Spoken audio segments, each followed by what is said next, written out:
Kalian udah tahu kan berita tentang penyanyi dangdut yang mengalami KDRT?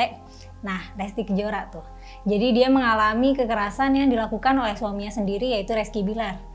Lesti Kejora melaporkan suaminya ke Polres Metro Jakarta Selatan. Nah, berita ini udah lumayan tuh berhari-hari, berminggu-minggu kali ya, jadi topik pembicaraan netizen. Kebanyakan netizen tuh marah sih sama kelakuan Rizky Bilar ke Lesti. Nah, belum selesai nih kekesalan netizen, tiba-tiba ternyata Lesti mencabut laporannya. Alasannya sih karena anaknya, jadi dia mau maafin suaminya dan memulai lagi dari awal katanya. Respon publik kebagi tiga nih, satu yang nggak setuju sama keputusan Lesti, satu lagi yang nggak setuju tapi merasa bisa paham kenapa Lesti ambil keputusan itu, satu lagi yang mewajarkan kalau sesekali ada kekerasan di dalam rumah tangga, jadi nggak apa-apa kalau dimaafin. Nah, jadi pelaku KDRT itu dimaafin jangan ya. Yuk kita bahas di rubrik Pro Kontra, rubrik tempat kita membahas perdebatan netizen di sosial media.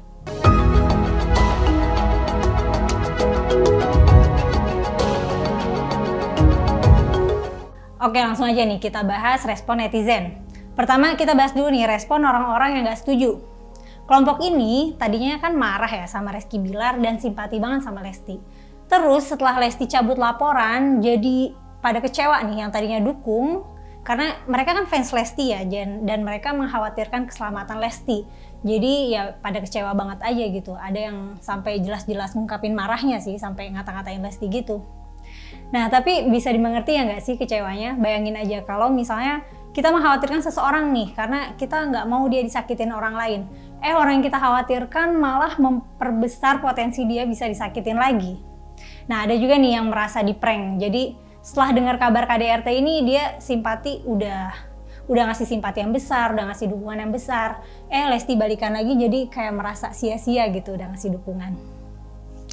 Nah, tapi ada juga nih yang nggak setuju sama keputusan Lesti tapi bisa mengerti. Karena ternyata korban KDRT itu polanya begitu, cukup umum begitu, cenderung bisa maafin lagi. Jadi kan pasangan yang abusive itu ada cycle-nya ya. Jadi dia manis banget terus love bombing, terus ada konflik dia melakukan kekerasan, terus nanti bakal nangis-nangis minta maaf, janji berubah, terus dimaafin, kembali lagi ke sikap manis, berulang terus.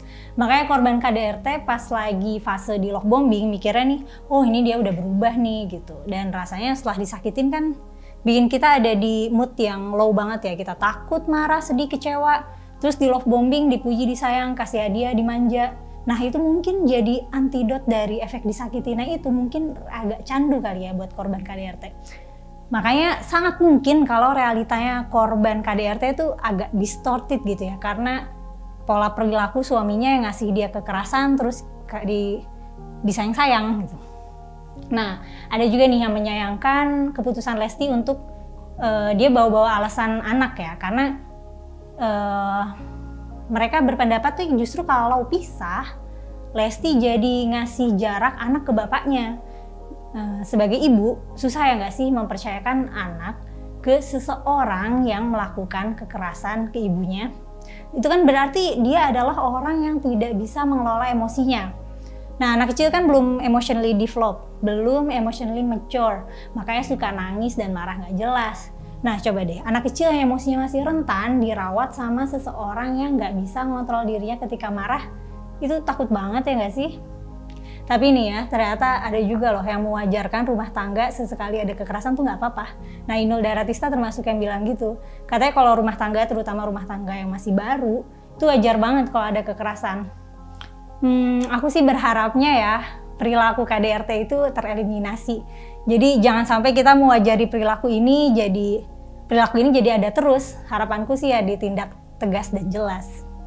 Masalahnya orang yang punya perilaku keras melakukan kekerasan ketika marah itu sebenarnya bisa berubah nggak sih?